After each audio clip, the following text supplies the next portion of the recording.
Assalamualaikum warahmatullahi wabarakatuh. Perkenalkan, nama saya Anissa Faradila, NIM terakhir 008. Di sini saya akan membahas mengenai section 2.2, yakni absolute value and the real line. Untuk sumber utama yang saya gunakan adalah buku analisis real dari Bartel. Oke, langsung aja kita masuk ke bab mengenai absolute value atau nilai mutlak. Nah, ini dari sifat trikotomi pada 2.1.5 pada bagian ketiga. Nah, ini kita ingat kembali yang kemarin ya. Ini mengenai ada himpunan P subset dari himpunan R atau himpunan bilangan real. Di mana di sini mengatakan bahwa jika A itu adalah bagian dari himpunan bilangan real, maka tepat salah satu dari berikut ini itu berlaku. Di mana kita ketahui bahwa di sini yang pertama untuk himpunan bilangan real itu sama dengan himpunan P digabung dengan himpunan yang memuat 0, kemudian digabung dengan himpunan di mana terdiri dari bilangan negatif A, di mana A itu sendiri adalah anggota dari himpunan P. Kemudian yang kedua, jika A ini anggota dari himpunan P, maka kita bisa menuliskan A ini lebih dari 0, dan kita dapat mengatakan bahwa A ini adalah bilangan real positif. Kemudian yang kedua, jika A anggota dari himpunan P digabung dengan himpunan dengan elemen itu 0, maka kita dapat menuliskan A ini lebih dari atau sama dengan 0, atau biasa kita menyebutnya A ini bilangan real non-negatif. Kemudian selanjutnya untuk negatif A anggota dari himpunan P, maka kita dapat menuliskan A ini kurang dari 0, atau biasanya kita menyebutnya A ini sebagai bilangan real negatif. Kemudian yang terakhir ada negatif A, ini anggota dari himpunan P digabung dengan himpunan yang terdiri dari elemen 0, maka kita bisa menuliskannya itu A kurang dari atau sama dengan 0, atau biasa kita menyebutnya sebagai A ini sebagai bilangan real non-positif. Setelah kita membahas sifat trikotomi atau mengingat kembali sifat trikotomi tadi, kita lanjut ya. Nah, setelah kita mengetahui tadi ya, kita mengingat lagi terkait sifat trikotomi 2.1.5 bagian ketiga, kita yakin bahwa jika A itu elemen atau anggota dari himpunan bilangan real dan A ini tidak sama dengan 0, maka tepat salah satu bilangan A dan negatif A adalah positif. Nilai mutlak dari A tidak sama dengan 0 ini didefinisikan menjadi salah satu bilangan positif dari kedua bilangan tersebut. Nah, untuk nilai mutlak dari 0 itu sendiri didefinisikan sebagai 0, seperti itu. Oke, sekarang kita lanjut ke 2.2.1 terkait definisi dari nilai mutlak itu. Nah, nilai mutlak dari bilangan real A ini dinotasikan dengan ini, seperti ini ya tandanya, atau A dengan kurung datar, dan didefinisikan sebagai berikut, di mana mutlak A ini bernilai A jika A lebih dari 0. Mutlak A ini bernilai atau sama dengan 0 jika A ini sama dengan 0. Kemudian yang terakhir, mutlak A ini bernilai negatif A jika A kurang dari 0. Nah, sebagai contoh ini, contoh ada mutlak 5. Nah, berdasarkan definisi tadi kan ketika A-nya itu lebih dari 0, di sini kan 5 lebih dari 0 kan, maka hasilnya itu adalah A, yakni 5. Jadi nilai dari mutlak 5 itu sama dengan 5. Nah, untuk contoh yang kedua, di sini ada mutlak dari negatif 8.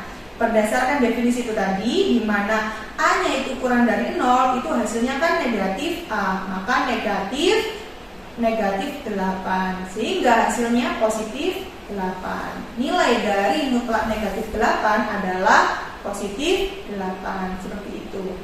Nah, dari definisi ini kita akan melihat bahwa mutlak A ini lebih dari atau sama dengan 0 untuk semua A elemen himpunan bilangan real. Dan jika mutlak A sama dengan 0, jika dan hanya jika A ini sama dengan 0.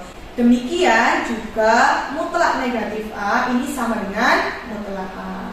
Untuk semua A elemen himpunan bilangan real, seperti itu. Nah, sekarang kita lanjut ke 2.2.2 terkait teorema yang ada pada absolute value atau nilai mutlak. Nah, yang pertama itu ada mutlak A dikali B itu sama dengan mutlak A dikali mutlak B untuk semua A dan B anggota himpunan bilangan real. Kemudian yang kedua itu ada mutlak A kuadrat ini sama dengan A kuadrat untuk semua A elemen himpunan bilangan real. Kemudian yang ketiga, jika C lebih dari atau sama dengan 0 dan mutlak A ini kurang dari atau sama dengan C, jika dan hanya jika A ini lebih dari atau sama dengan negatif C dan A ini kurang dari atau sama dengan C. Kemudian yang terakhir itu ada A itu lebih dari atau sama dengan negatif mutlak A dan A ini kurang dari atau sama dengan mutlak A untuk semua A anggota himpunan bilangan real, seperti itu. Nah, untuk pembuktiannya, nah sekarang kita akan membuktikan satu persatu terkait teorema tadi ya, ada 4 teorema. Nah, ini untuk pembuktian teorema yang pertama, di mana teorema yang pertama ini menyatakan bahwa mutlak A dikali B itu sama dengan mutlak A dikali mutlak B untuk semua A dan B ini anggota himpunan bilangan real. Nah, bukti ini dibagi menjadi beberapa kasus ya. Jadi untuk kasus yang pertama ini, jika salah satu dari A atau B itu adalah bernilai 0, maka kedua sisi itu sama dengan 0. Nih, yang pertama, untuk setiap A dan B anggota bilangan real di mana A ini sama dengan 0, B itu tidak sama dengan 0, kan salah satu yang kita bilangnya. Jadi yang pertama ini yang 0 itu yang A, jadi A-nya sama dengan 0, B-nya tidak sama dengan 0. Maka A dikali B itu sama dengan 0. Sehingga mutlak A dikali B itu sama dengan 0. Nah, sama dengan mutlak A dikali B ini kan sama dengan 0, atau bisa dituliskan mutlak 0 dikali mutlak B. Kok bisa? Karena kan di sini kan 0 itu kan bisa saja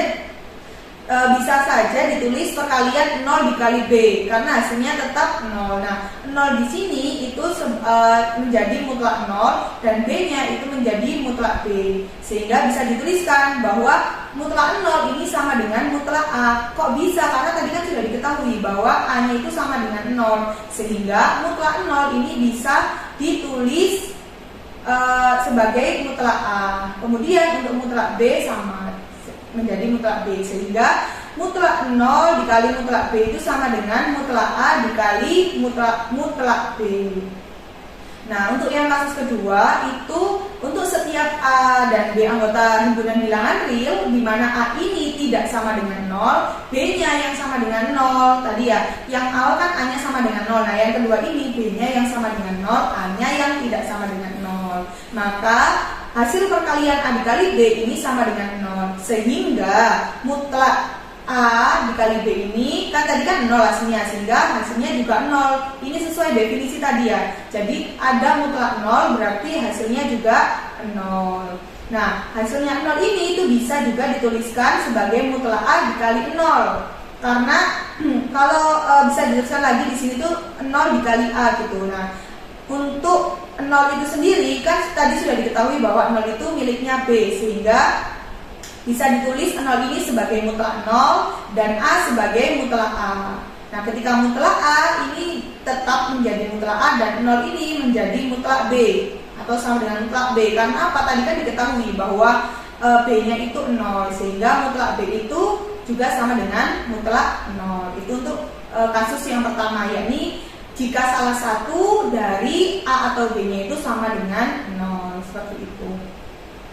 Nah, untuk kasus yang kedua, jika A dan B-nya ini sama-sama tidak sama dengan 0. Nah, itu yang pertama. Untuk setiap A dan B anggota himpunan bilangan real, di mana A itu lebih dari 0 dan B lebih dari 0, maka A dikali B itu juga lebih dari 0. Dapat kita ketahui tadi ya, kalau A lebih dari 0 berarti kan dia termasuk bilangan real positif. B lebih dari 0, dia juga termasuk bilangan real positif. Ketika kedua bilangan real positif ini dikalikan, maka hasilnya juga lebih dari 0 atau termasuk juga di bilangan real positif. Sehingga mutlak dari AB itu sendiri itu kan sama dengan AB sesuai definisi. Mutlak dari AB sama dengan AB karena dia lebih dari 0. Nah, sama dengan bisa kita pecah menjadi mutlak A dikali mutlak B, karena ini berdasarkan definisi juga ya. Jadi mutlak A itu kan sama dengan A, mutlak B itu sama dengan B, seperti itu. Nah, kemudian untuk yang kedua, untuk setiap A dan B anggota himpunan bilangan real, di mana A lebih dari 0 dan B kurang dari 0. Nah, artinya di sini A-nya itu bilangan real positif dan B-nya itu bilangan real negatif. Nah, hasil perkalian antara bilangan real positif dengan bilangan real negatif adalah bilangan real negatif. Jadi A dikali B itu hasilnya kurang dari 0 atau termasuk ke bilangan real negatif. Sehingga mutlak dari AB, di mana AB-nya itu tadi kan kurang dari 0, maka sesuai definisi yang ketiga tadi, hasil dari atau nilai dari mutlak AB itu sama dengan negatif AB. Atau bisa dituliskan A itu karena tadi A-nya positif atau A-nya itu bilangan real positif dikali negatif B, di mana B-nya itu kan tadi kurang dari 0. Jadi A dikali negatif B. Nah, di sini sesuai dengan definisi tadi, kita kembalikan lagi ke definisi bahwa A ini juga bisa dituliskan sebagai mutlak A. Untuk negatif B bisa dituliskan sebagai mutlak B. Ini semua berdasarkan definisi ya. Jadi kita kembalikan lagi ke definisi tadi. Oke. Nah, untuk selanjutnya masih di teorema yang pertama, lanjutan dari kasus yang kedua tadi. Nah, sekarang untuk yang ketiga, yakni setiap A dan B itu anggota dari himpunan bilangan real, di mana A ini kurang dari 0 dan B ini lebih dari 0. Artinya apa? A ini bilangan real negatif, B-nya bilangan real positif, di mana hasil perkalian bilangan real negatif dan bilangan real positif itu menghasilkan bilangan real negatif, atau A dikali B ini kurang dari 0 atau termasuk ke bilangan real negatif. Sehingga mutlak A dikali B, di mana A dikali B tadi itu kurang dari 0, maka sesuai definisi hasilnya sama dengan negatif AB. Atau bisa kita tulis negatif A dikali B, karena tadi A-nya kan kurang dari 0, buat B-nya kan lebih dari 0. Sehingga berdasarkan definisi lagi, di mana negatif A ini tadi juga nilai dari mutlak A ketika A-nya kurang dari 0. Untuk B itu juga nilai dari mutlak B, di mana B-nya tadi lebih dari 0, seperti itu. Untuk yang terakhir itu setiap A dan B anggota himpunan bilangan real, di mana A kurang dari 0, B juga kurang dari 0. Berarti A ini termasuk ke bilangan real negatif dan B ini juga termasuk ke bilangan real negatif. Sehingga perkalian A kali B, di mana bilangan real negatif dikalikan dengan bilangan real negatif itu menghasilkan bilangan real positif, atau hasil dari A kali B itu lebih dari 0. Sehingga berdasarkan definisi, karena tadi A kali B itu lebih dari 0, maka mutlak dari AB adalah AB, atau bisa kita tuliskan A ini adalah hasil dari mutlak A dan B ini hasil dari mutlak B, seperti itu. Sehingga terbukti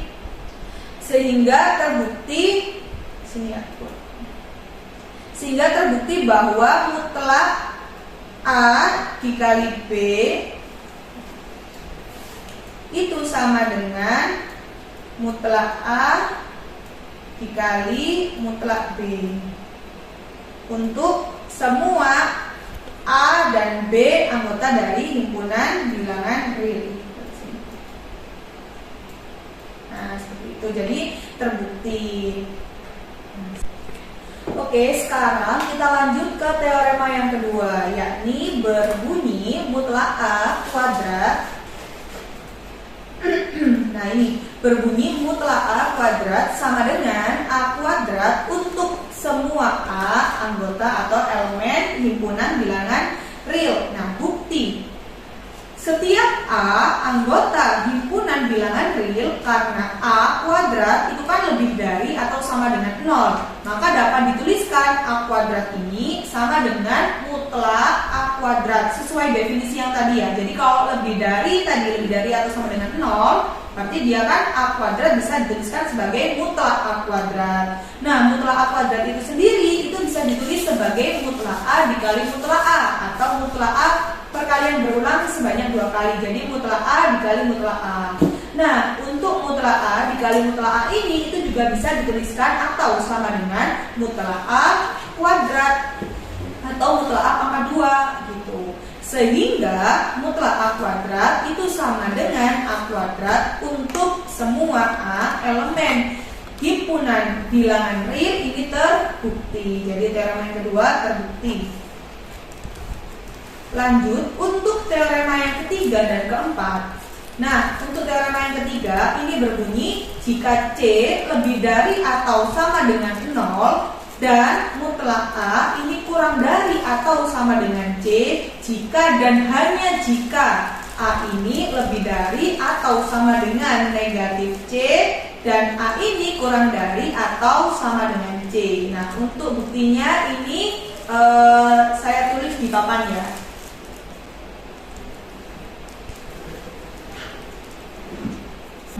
Jadi untuk teorema yang C atau yang ketiga itu menyatakan bahwa untuk setiap A dan C itu anggota himpunan bilangan real di mana C itu lebih dari atau sama dengan 0 dan mutlak A kurang dari atau sama dengan C jika dan hanya jika A itu lebih dari atau sama dengan negatif C dan A ini kurang dari atau sama dengan C. Nah, akan dibuktikan karena di sini itu jika dan hanya jika berarti kan dua arah. Jadi yang pertama kita buktikan akan dibuktikan yang pertama itu mutlak A itu kurang dari atau sama dengan C, maka A itu lebih dari atau sama dengan negatif C dan A itu kurang dari atau sama dengan C. Untuk yang kedua akan dibuktikan bahwa A itu lebih dari atau sama dengan negatif C dan A itu kurang dari atau sama dengan C, maka mutlak A itu kurang dari atau sama dengan C. Nah, bukti yang pertama, misalkan mutlak A kurang dari atau sama dengan C, ini berarti bahwa sesuai definisi mutlak tadi, bahwa mutlak A kurang dari atau sama dengan C, ini berarti bahwa A ini kurang dari atau sama dengan C dan negatif A kurang dari atau sama dengan C. Nah, jadi A kurang dari atau sama dengan C dan A lebih dari atau sama dengan negatif C. Jadi ini adalah ekuivalennya dari ini ya. Ini tuh bisa juga ditulis dengan seperti ini. Jadi A lebih dari atau sama dengan negatif C, sehingga didapatkan bahwa A, jadi ketika dari ini dan ini itu didapatkan bahwa A itu kan lebih dari atau sama dengan negatif C dan A itu kurang dari atau sama dengan C. Jadi terbukti jika mutlak A itu kurang dari atau sama dengan C, maka A itu lebih dari atau sama dengan negatif C dan A itu kurang dari atau sama dengan C. Itu untuk yang pertama. Untuk yang kedua, misalkan A itu lebih dari atau sama dengan negatif C dan A itu juga kurang dari atau sama dengan C. Ini berarti A kurang dari atau sama dengan C. Ini ya, A kurang dari atau sama dengan C dan A itu lebih dari atau sama dengan negatif C. Nah, ini itu bisa ditulis seperti ini. Jadi ini tuh ekuivalennya ini. Jadi A lebih dari atau sama dengan negatif C itu juga bisa ditulis negatif A kurang dari atau sama dengan C. Nah, sehingga dapat diperoleh bahwa berdasarkan definisi mutlak ini itu bisa ditulis sebagai mutlak A kurang dari atau sama dengan C. Sehingga terbukti, Sehingga mutlak A kurang dari atau sama dengan C jika dan hanya jika A ini lebih dari atau sama dengan negatif C kurang dari atau sama dengan C. Ini terbukti seperti itu untuk yang teorema yang C.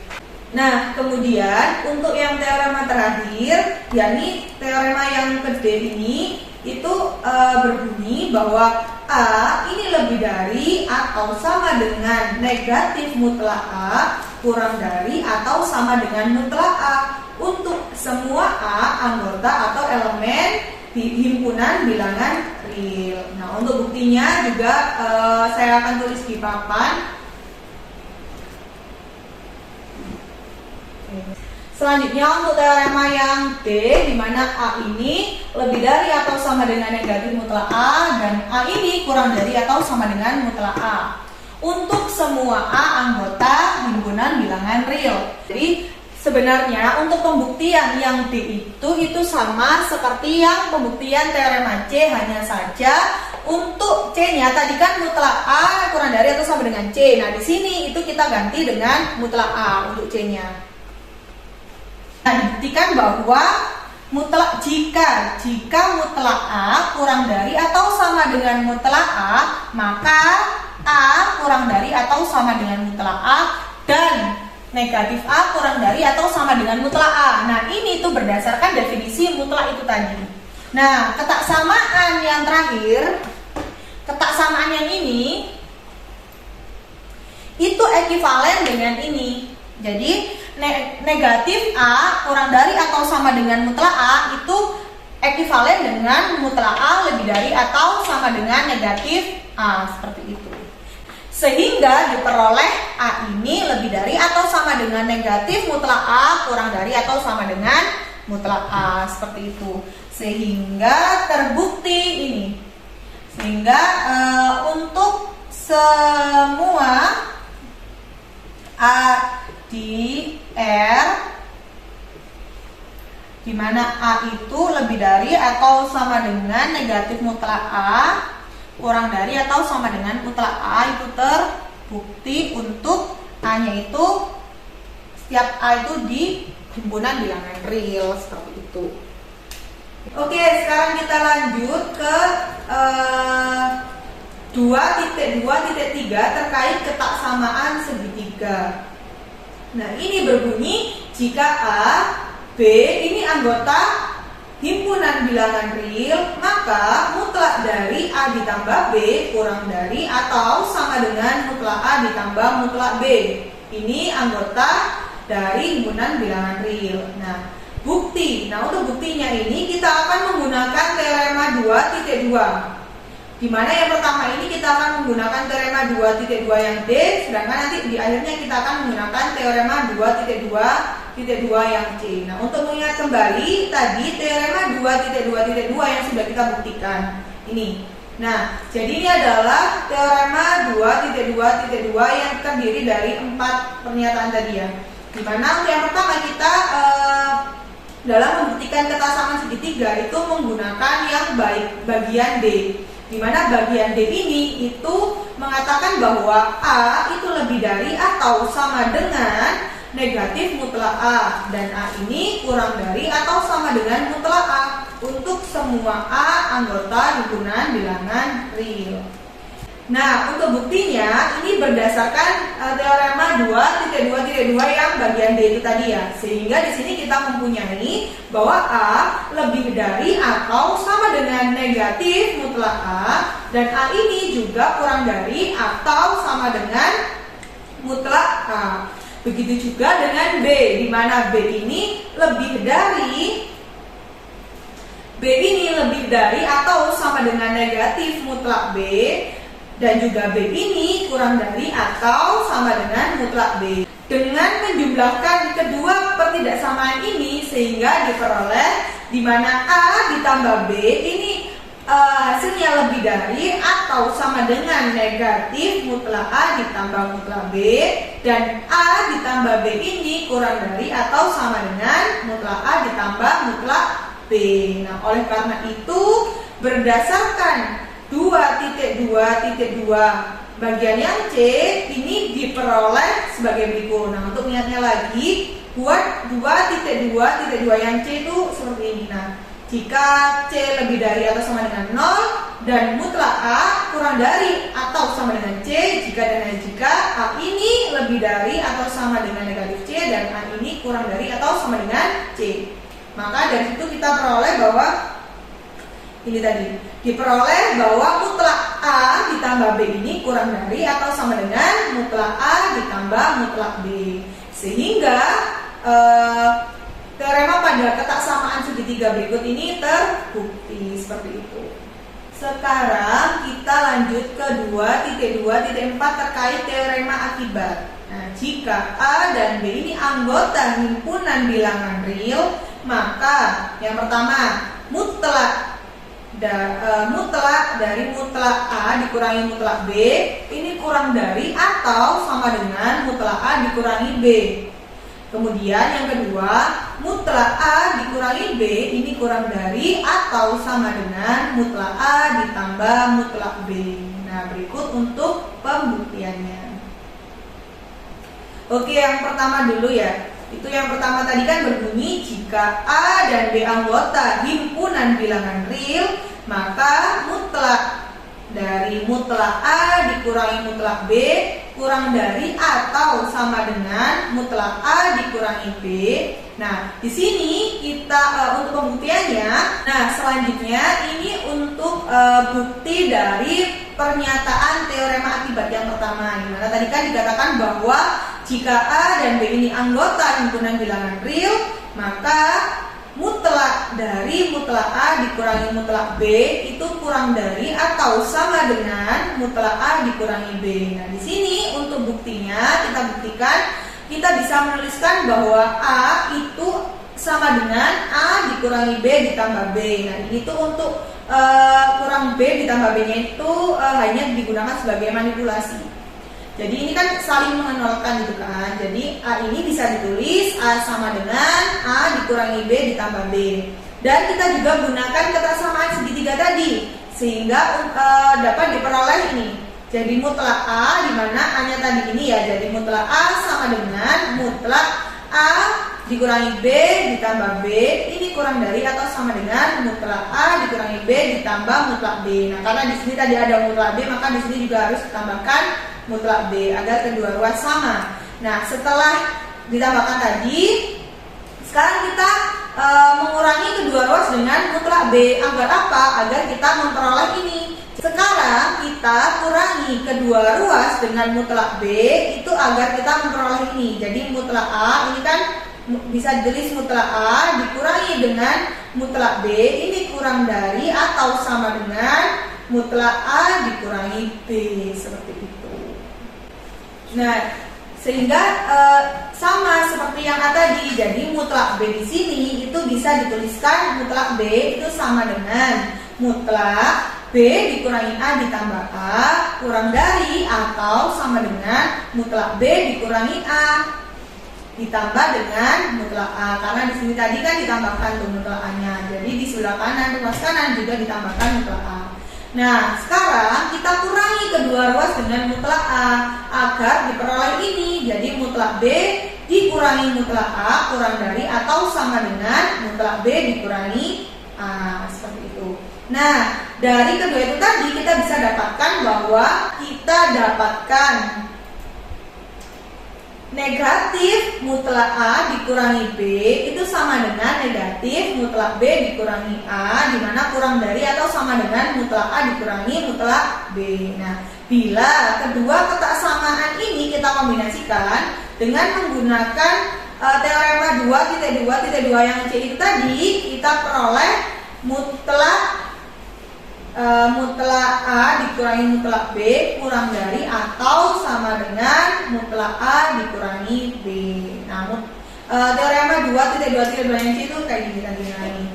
Jadi karena tadi kita kan mendapatkan ini yang ini A lebih dari atau sama dengan negatif C kurang dari atau sama dengan C, maka ini kan bisa dituliskan bahwa mutlak A itu kurang dari atau sama dengan C. Begitupun juga dengan ini. Jadi kita bisa memperoleh bahwa mutlak mutlak A dikurangi mutlak B itu kurang dari atau sama dengan mutlak A dikurangi B, seperti itu. Sehingga terbukti buat teorema akibat yang pertama itu tadi ini. Jadi sudah terbukti untuk teorema akibat yang pertama. Selanjutnya kita akan buktikan terkait teorema akibat yang kedua. Nah, yakni berbunyi jika A dan B ini anggota dari himpunan bilangan real, maka mutlak A dikurangi B itu kurang dari atau sama dengan mutlak A ditambah mutlak B. Nah, di sini kita menggunakan ketaksamaan segitiga. Di mana ketaksamaan segitiga itu tadi kan mutlak A ditambah B kurang dari atau sama dengan mutlak A ditambah mutlak B. Nah, namun untuk yang pembuktian teorema akibat yang kedua ini, kita itu menukar atau mengganti B ini itu dengan negatif B sesuai dengan ini ya. Jadi yang awalnya A ditambah B itu menjadi A dikurangi B, karena B-nya ini diganti menjadi negatif, maka A dikurangi B kurang dari atau sama dengan mutlak A ditambah mutlak negatif B. Nah, karena mutlak negatif B ini sama dengan mutlak B berdasarkan definisi tadi, maka didapatkan ketaksamaan mutlak A dikurangi B kurang dari atau sama dengan mutlak A ditambah mutlak B, sehingga teorema akibat yang kedua ini terbukti seperti itu. Sekarang kita lanjut ke teorema akibat 2.2.5, di mana ini mengatakan bahwa jika A1, A2 sampai AN, di mana ini anggota himpunan bilangan real, maka mutlak dari A1 ditambah A2 ditambah sampai AN itu kurang dari atau sama dengan mutlak A1 ditambah mutlak A2 ditambah sampai mutlak AN. Nah, untuk pembuktiannya ini seperti pembuktian di ketaksamaan segitiga, seperti itu. Jadi untuk buktinya ini menggunakan ketaksamaan segitiga. Bisa dituliskan bahwa A1 lebih dari atau sama dengan negatif mutlak A1 kurang dari atau sama dengan mutlak A1. Untuk A2 itu bisa ditulis lebih dari atau sama dengan negatif mutlak A2 kurang dari atau sama dengan mutlak A2. Hingga sampai dengan AN, berarti lebih dari atau sama dengan negatif AN kurang dari atau sama dengan mutlak AN. Hingga sampai AN lebih dari atau sama dengan negatif mutlak AN kurang dari atau sama dengan mutlak AN. Sehingga dari sini dengan menggunakan ketaksamaan segitiga dijumlahkan, itu didapatkan ini. Jadi mutlak A1 ditambah A2 ditambah hingga AN itu kurang dari atau sama dengan mutlak A1 ditambah mutlak A2 ditambah hingga mutlak AN, seperti itu. Sekarang kita lanjut ke contoh. Contoh yang pertama, tentukan himpunan A dari bilangan real X yang memenuhi mutlak 2X ditambah 3 kurang dari 7. Nah, untuk penyelesaiannya kalian bisa lihat di papan ya. Nah, untuk contoh soal yang ini ya, tentukan himpunan A dari bilangan real X yang memenuhi mutlak 2X ditambah 3 kurang dari 7. Nah, jawab. Ini untuk menjawabnya kita menggunakan teorema 2.2.2 yang bagian C, di mana mutlak 2X ditambah 3 kurang dari 7 itu bisa ditulis 2X ditambah 3 lebih dari negatif 7 kurang dari 7. Lalu kedua ruas kita kurangkan dengan 3, sehingga diperoleh 2X lebih dari negatif 7 dikurangi 3 kurang dari 7 dikurangi 3. 2X lebih dari negatif 10 kurang dari 4. Kemudian kedua ruas dibagi dengan 2, sehingga diperoleh X lebih dari negatif 10 dibagi 2, X kurang dari 4 dibagi 2. Sehingga diperoleh X lebih dari negatif 5 dan X kurang dari 2. Sehingga didapatkan untuk himpunan A itu adalah di mana X anggota dari himpunan bilangan real, sedemikian hingga nilai X-nya itu lebih dari negatif 5 kurang dari 2, atau intervalnya itu dari 5 sampai 2, di mana 5 dan negatif 5 dan 2 itu tidak ikut. Jadi himpunan A ini itu adalah di mana X anggota dari himpunan bilangan real sedemikian hingga X lebih dari negatif 5 dan X kurang dari 2, seperti itu. Oke, untuk contoh yang kedua, tentukan himpunan B, di mana himpunan B ini itu X anggota himpunan bilangan real sedemikian hingga mutlak dari X dikurangi 1 itu kurang dari mutlak X. Nah, untuk penyelesaiannya, caranya kita memperhatikan setiap kasus bila tanda mutlak dihilangkan. Di sini kita mengambil kasus-kasus yang pertama itu X lebih dari atau sama dengan 1, yang kedua itu X lebih dari atau sama dengan 0 dan X kurang dari 1, dan yang ketiga X kurang dari 0. Nah, ini tuh kita ambil berdasarkan definisi ya, berdasarkan definisi.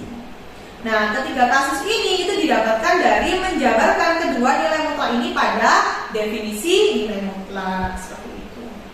Nah, pada kasus 1 atau kasus yang pertama, kesamaan ini menjadi X dikurangi 1 kurang dari X yang dipenuhi oleh semua bilangan real X. Akibatnya, semua X lebih dari atau sama dengan 1 itu termuat di B, seperti itu. Jadi kasus yang pertama itu termuat di B untuk semua bilangan real X-nya.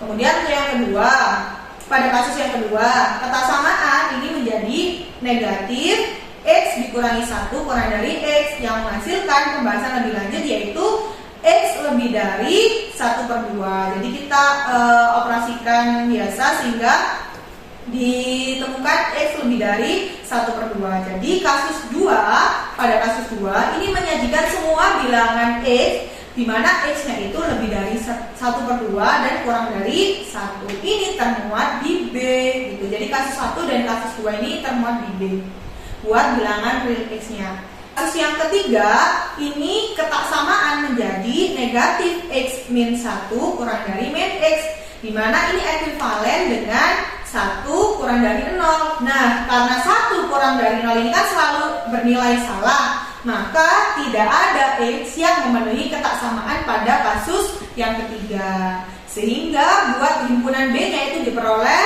X ini anggota himpunan bilangan real sedemikian hingga X-nya itu lebih dari 1/2, seperti itu. Kemudian, ada pun cara kedua untuk menentukan himpunan B ya. Menentukan himpunan B ini berdasarkan fakta bahwa A kurang dari B jika dan hanya jika A kuadrat kurang dari B kuadrat ketika A lebih dari atau sama dengan 0 dan B lebih dari atau sama dengan 0. Ini berdasarkan 2.1.13 bagian A. Sehingga ketaksamaan mutlak X dikurangi 1 kurang dari mutlak X ini ekuivalen dengan ketaksamaan mutlak X dikurangi 1 kuadrat kurang dari mutlak X kuadrat. Di mana kita ketahui sebelumnya bahwa mutlak A kuadrat ini sama dengan A kuadrat berdasarkan teorema 2.2.2 yang bagian B. Nah, kemudian dapat ditulis dari sini menjadi ini X kuadrat dikurangi 2X ditambah 1 kurang dari X kuadrat. Dan dapat disederhanakan menjadi X lebih dari 1/2.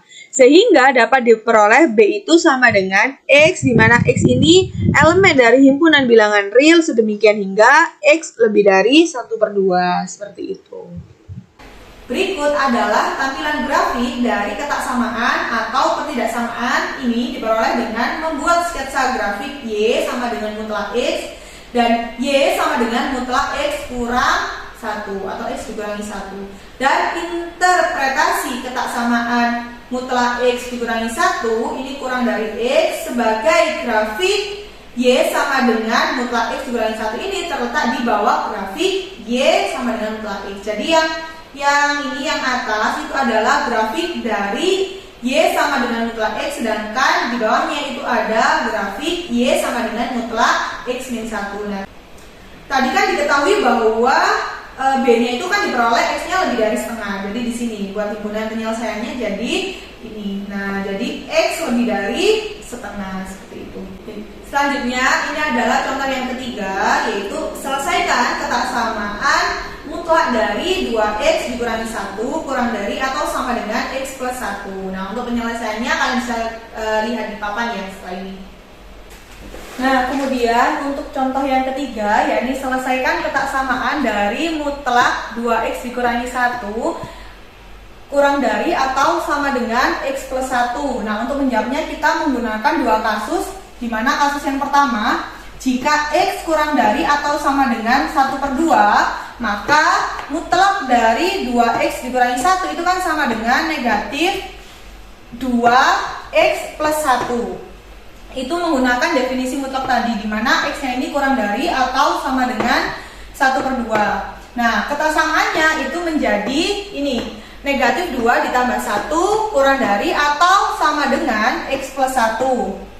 Sehingga diperoleh negatif 2x dikurangi x kurang dari atau sama dengan 1 dikurangi 1. Jadi kedua ruas di sini itu dikurangi dengan x dan juga dikurangi dengan 1, sehingga diperoleh negatif 3x kurang dari atau sama dengan 0, dan ini ekivalen dengan x lebih dari atau sama dengan 0. Yang kedua, jika x-nya itu lebih dari atau sama dengan 1/2, maka mutlak dari 2x dikurangi 1 itu sama dengan 2x min 1. Ini sesuai dengan definisi mutlak di awal. Nah, ketaksamaannya ini menjadi 2x dikurangi 1 kurang dari atau sama dengan x plus 1. Sehingga diperoleh 2x dikurangi x kurang dari atau sama dengan 1 ditambah 1. Jadi kedua ruas di sini tuh dikurangkan x dan juga ditambahkan dengan 1. Sehingga diperoleh x kurang dari atau sama dengan 2. Dari kedua kasus tadi, di mana untuk yang kasus pertama, x-nya itu lebih dari atau sama dengan 0 dan x-nya itu kurang dari atau sama dengan 1/2. Sedangkan untuk kasus yang kedua itu diperoleh di mana x-nya itu lebih dari atau sama dengan 1/2 dan x-nya itu kurang dari atau sama dengan 2. Sehingga dari penyelesaian kasus 1 dan kasus 2 itu diperoleh nilai x-nya itu lebih dari atau sama dengan 0 dan x-nya itu kurang dari atau sama dengan 2. Seperti itu. Nah, untuk contoh yang terakhir itu ada contoh D.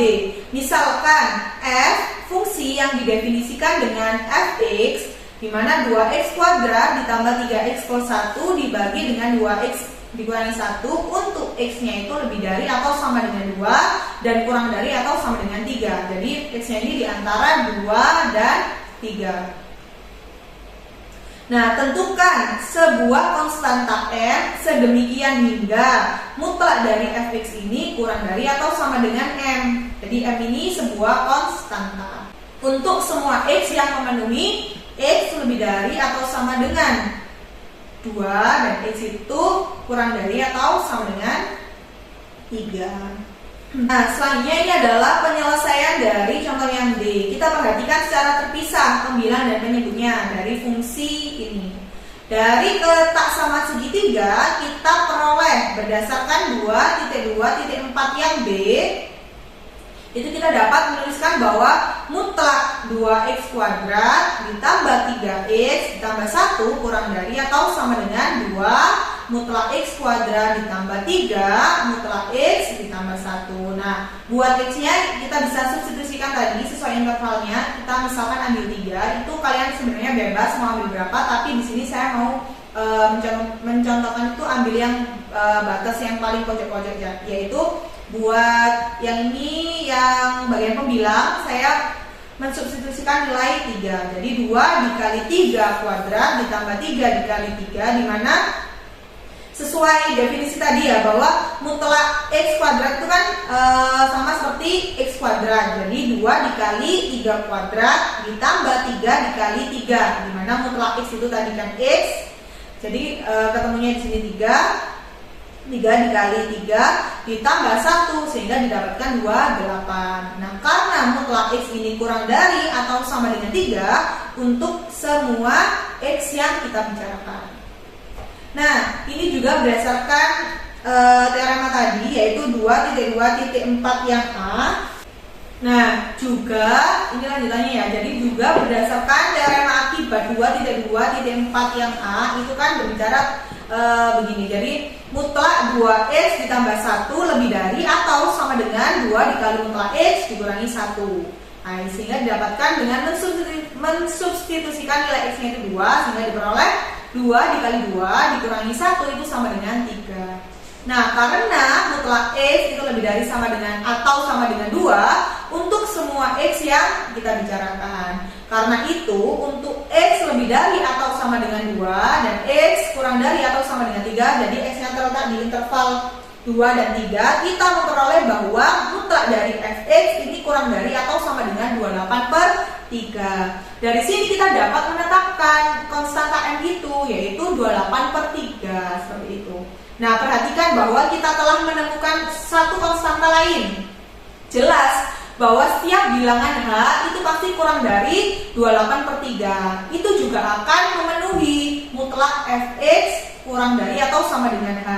Mungkin juga 28/3 itu bukanlah pilihan terkecil yang mungkin untuk m. Jadi buat substitusi nilainya itu kalian itu bebas. Yang penting itu ada pada interval, yaitu di antara 2 dan 3, seperti itu. Oke, untuk selanjutnya kita akan membahas mengenai the real line atau garis bilangan real. Interpretasi geometri yang umum dan mudah untuk sistem bilangan real adalah garis bilangan. Pada interpretasi ini nilai mutlak atau mutlak A di sini ya, dari unsur A di himpunan bilangan real ini dianggap sebagai jarak dari A ke pusat 0. Jadi mutlak A itu dianggap sebagai jarak. Ini kan pusatnya 0. Nah, mutlak A itu tadi sesuai definisi itu kan ada nilainya. Ketika A lebih dari 0, berarti kan nilainya A. Ketika A kurang dari 0, nilainya kan negatif A. Nah, maka itu sebagai jarak ini. Jadi jaraknya itu A antara 0 dengan negatif A. 0 dengan A itu berjarak A, ini ya, seperti pada gambar. Nah, lebih umum lagi, jarak antara elemen A dan B di himpunan bilangan real itu bisa ditulis mutlak A dikurangi B. Nah, ini contohnya seperti ini, di mana A-nya itu negatif 2, B-nya itu 3. Jarak antara negatif 2 dan 3 itu bisa dituliskan negatif 2 dikurangi 3, sehingga ketemu mutlak negatif 5, di mana sesuai definisi tadi, ketika A-nya kurang dari 0, maka nilainya kan negatif A. Di sini kan berarti mutlak negatif 5, berarti kan hasilnya negatif 5, atau ketemunya itu 5, positif 5, seperti itu. Nah, lanjut. Nantinya kita akan membutuhkan bahasa yang tepat untuk mendiskusikan pengertian dari satu bilangan real yang dekat dengan bilangan real lainnya. Jika A adalah sebuah bilangan real yang diberikan, maka dapat dikatakan bahwa sebuah bilangan real X ini dikatakan dekat dengan A. Seharusnya ini diartikan bahwa jarak antara keduanya itu, atau bisa ditulis mutlak dari X kurangi A itu kecil, karena jaraknya yang dekat itu tadi. Nah, adapun di 2.2.7 ada definisi yang menyatakan bahwa misalkan A anggota dari himpunan bilangan real dan epsilon lebih dari 0, maka persekitaran epsilon dari A adalah himpunan sebagai berikut. Jadi ada persekitaran epsilon dari A ini itu sama dengan dimana X anggota dari himpunan bilangan real, sedemikian hingga itu ada mutlak X kurang dari A kurang dari epsilon. Nah, untuk A anggota atau elemen dari himpunan bilangan real, suatu pernyataan bahwa X ini termuat di persekitaran A itu tadi ekivalen dengan pernyataan bahwa sesuai dengan definisi mutlak itu tadi, sehingga didapatkan X dikurangi A lebih dari negatif epsilon kurang dari epsilon, dan ekivalen dengan X atau kedua ruas ini dijumlahkan dengan A, sehingga didapatkan X ini lebih dari A kurang dari epsilon kurang dari A ditambah epsilon. Jadi X-nya misalnya ada di sini atau di sini, nah berarti dia akan berada pada persekitaran A. Jadi masih dalam jangkauan A dikurangi epsilon dan A ditambah epsilon, seperti itu. Oke, selanjutnya kita ke teorema 2.2.8. Misalkan A anggota dari himpunan bilangan real jika X termuat dalam persekitaran A untuk setiap epsilon lebih dari 0, maka X sama dengan A. Bukti, bila X memenuhi mutlak dari X dikurangi A kurang dari epsilon untuk setiap epsilon lebih dari 0, maka dari 2.1.9. Nah, ini kembali ke yang awal itu ya. Jadi isi dari 2.1.9 itu kayak gini. Jadi jika A ini lebih dari atau sama dengan 0 kurang dari epsilon untuk setiap epsilon lebih dari 0, maka A itu sama dengan 0. Nah, begitu pun juga dengan ini. Sehingga diperoleh karena tadi X itu memenuhi mutlak dari X dikurangi A kurang dari epsilon, di mana untuk setiap epsilonnya lebih dari 0, diperoleh bahwa mutlak X dikurangi A itu sama dengan 0. Dari sini kan bisa dituliskan bahwa X itu sama dengan A, seperti itu. Oke, buat contoh yang pertama, misalkan U itu sama dengan X, di mana X-nya itu lebih dari 0 kurang dari 1. Nah, apabila A anggota atau elemen dari U, misalkan nih epsilon kan bilangan terkecil dari A, atau bisa ditulis 1 min A, 1 dikurangi A, maka persekitaran epsilon dari A ini termuat di U. Jadi setiap elemen di U mempunyai persekitaran epsilon yang termuat di U. Jadi buat 1 min A itu tadi atau epsilon bilangan terkecil dari A itu tadi itu termuat di U. Makanya itu setiap elemen di U mempunyai persekitaran yang termuat di U, seperti itu. Untuk contoh yang kedua, jika I sama dengan X, di mana X-nya itu lebih dari 0 dan kurang dari 1, maka setiap epsilon lebih dari 0, persekitaran dari 0 memuat titik-titik di I. Jadi persekitaran di 0 itu tidak termuat di I. Ada yang tidak termuat di I. Misalkan itu X-nya itu kita ambil negatif epsilon per 2. Nah, negatif epsilon per 2 kan di luarnya I, di sebelah kirinya 0, sehingga dia tidak termuat di I, tapi dia itu tetap menjadi persekitarannya 0, tapi dia sebelah kiri, seperti itu, sehingga tidak termuat di I. Untuk contoh yang terakhir, itu jika mutlak X dikurangi A kurang dari epsilon dan mutlak Y dikurangi B kurang dari epsilon, maka ketaksamaan segitiga ini menyatakan bahwa mutlak X ditambah Y kurang dari A ditambah B itu sama dengan mutlak X dikurangi A ditambah Y dikurangi B. Ini kurang dari atau sama dengan mutlak X dikurangi A ditambah mutlak Y dikurangi B kurang dari 2 epsilon, seperti itu. Jadi jika X dan Y masing-masing berada di persekitaran epsilon dari A dan B, maka X ditambah Y ini berada pada persekitaran 2 epsilon dari A ditambah B, tetapi tidak harus di persekitaran epsilon dari A ditambah B, seperti itu. Nah, sekarang saya akan membahas terkait 4 soal pada section 2.2. Untuk soal yang pertama itu ada, jika A anggota himpunan bilangan real, tunjukkan bahwa mutlak A itu sama dengan akar A kuadrat. Nah, untuk menjawabnya tadi kan sudah diketahui bahwa setiap A ini elemen atau anggota dari himpunan bilangan real. Nah, berdasarkan definisi mutlak itu kan ada 3. Ketika A lebih dari 0, A sama dengan 0, sama A kurang dari 0. Nah, untuk yang pertama di mana A ini lebih dari 0, maka akar dari A kuadrat itu sama dengan A, karena A-nya lebih dari 0. Maka dapat dituliskan bahwa A ini itu juga sama dengan mutlak A jika berdasarkan dengan definisi mutlak. Jadi definisi mutlak tadi buat A lebih dari 0-nya itu kan mutlak A itu sama dengan A, seperti itu. Jadi A di sini bisa ditulis sebagai mutlak A. Terus yang kedua, ketika A-nya itu sama dengan 0, maka akar dari A kuadrat itu kan sama dengan seperti akar 0.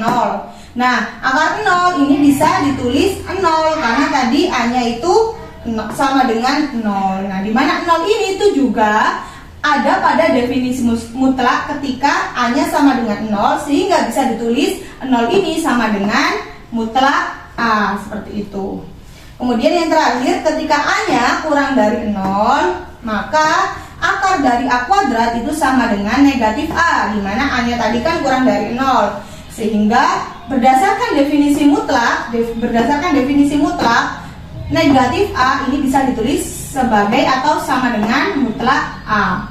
Nah, sehingga dari ketiga ini dapat diketahui atau dapat ditunjukkan bahwa mutlak dari A ini sama dengan akar dari A kuadrat, seperti itu. Nah, selanjutnya untuk soal yang kedua, temukan untuk semua X anggota himpunan bilangan real di mana dia itu memenuhi ketaksamaan atau pertidaksamaan mutlak sebagai berikut, di mana ada mutlak 4X dikurangi 5 kurang dari atau sama dengan 13. Untuk menjawabnya, kita berdasarkan definisi mutlak itu ya. Jadi kita kembalikan lagi ke definisi untuk menyelesaikan 4X dikurangi 5 kurang dari atau sama dengan 13. Itu bisa dituliskan berdasarkan definisi mutlak seperti ini, yaitu 4X dikurangi 5 lebih dari atau sama dengan negatif 13 dan kurang dari atau sama dengan 13, seperti itu. Nah, kemudian semuanya ini ditambahkan oleh 5 sehingga diperoleh 4X ini lebih dari atau sama dengan negatif 13 ditambah 5 dan kurang dari atau sama dengan 13 ditambah 5. Kemudian ditemukan bahwa 4X ini lebih dari atau sama dengan negatif 8 dan kurang dari atau sama dengan 18. Kemudian ini semua dibagi oleh 4 sehingga ketemu X-nya itu lebih dari atau sama dengan negatif 8 dibagi 4 dan X ini kurang dari atau sama dengan 18/4. Sehingga dapat disederhanakan bahwa X-nya ini lebih dari atau sama dengan negatif 2 dan X-nya ini kurang dari atau sama dengan 18/4. Sehingga X pada pertidaksamaan ini itu yang memenuhi adalah X-nya itu lebih dari atau sama dengan negatif 2 dan kurang dari atau sama dengan 18/4, seperti itu. Nah, selanjutnya kita akan membahas soal ketiga, yaitu tunjukkan jika A dan B ini anggota himpunan bilangan real dan A tidak sama dengan B, maka ada persekitaran U ini dari A, persekitaran U dari A dan persekitaran V dari B, di mana U irisan V itu sama dengan himpunan kosong. Nah, dengan menjawabnya, di mana tadi sudah diketahui bahwa untuk setiap A dan B ini anggota himpunan bilangan real dan A ini tidak sama dengan B. Nah, karena tadi juga sudah diketahui bahwa U ini adalah persekitaran epsilon dari A dan V ini adalah persekitaran epsilon dari B. Sedemikian hingga U irisan V ini sama dengan himpunan kosong. Akan dibuktikan bahwa U irisan V ini adalah himpunan kosong dan X ini tidak menjadi anggota, atau di mana X ini bukan anggota dari U irisan V itu tadi.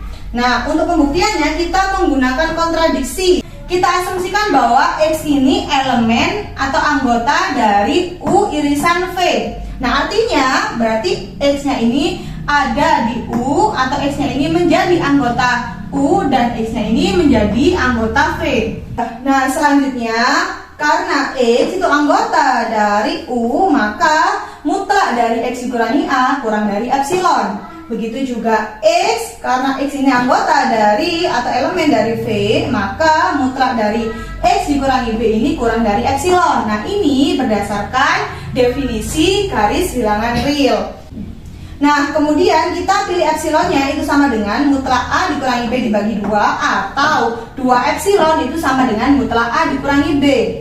Nah, kemudian untuk mutlak A dikurangi B ini itu bisa ditulis sama dengan mutlak A dikurangi X ditambah X dikurangi B.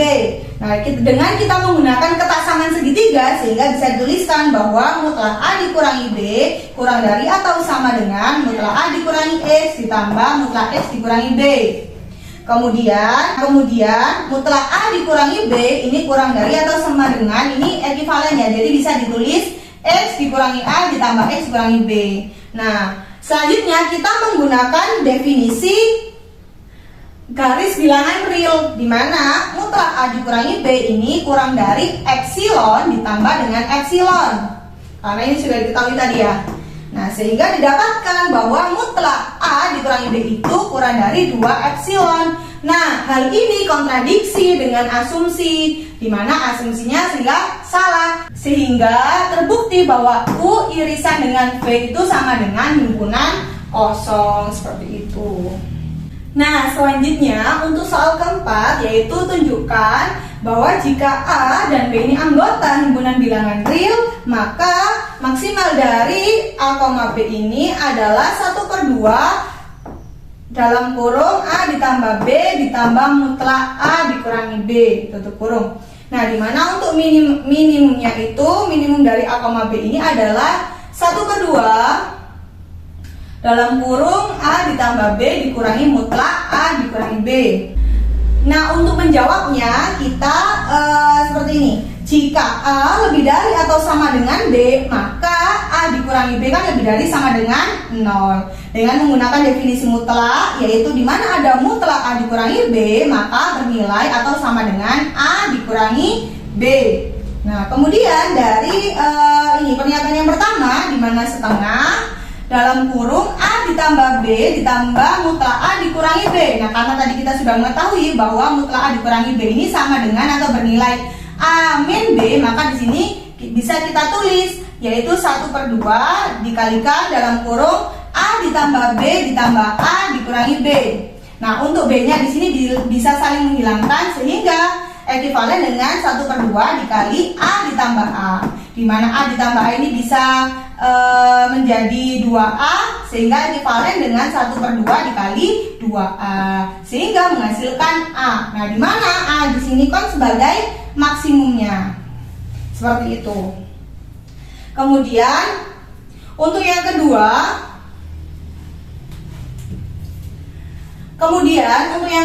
di sini kan pernyataan kedua itu menyatakan bahwa 1/2 dikali A ditambah B dikurangi mutlak A dikurangi B itu ekuivalen dengan 1/2 dikali A ditambah B dikurangi. Nah, A dikurangi B-nya tadi kita ambil dari yang ini, mana ini ya, sehingga dikurangi A ditambah B. Nah, untuk A-nya saling menghilangkan sehingga tersisa B ditambah B yaitu 2B, sehingga ketemu sama dengan B. Nah, maka terbukti dengan kita menggunakan definisi mutlak itu tadi, di mana maksimal dari A, B itu adalah 1/2 dikali A ditambah B ditambah mutlak dari A dikurangi B, sedangkan minimumnya yaitu A, B sama dengan 1/2 dikalikan dalam kurung A ditambah B dikurangi mutlak A dikurangi B, seperti itu. Jadi di sini kan bisa terlihat bahwa A-nya ini sebagai maksimum dan B-nya ini sebagai minimum, sehingga kedua rumus ini terbukti seperti itu. Terima kasih atas perhatiannya, dan saya mohon maaf apabila saya ada salah kata dalam menyampaikan materi tadi. Saya tutup. Wassalamualaikum warahmatullahi wabarakatuh.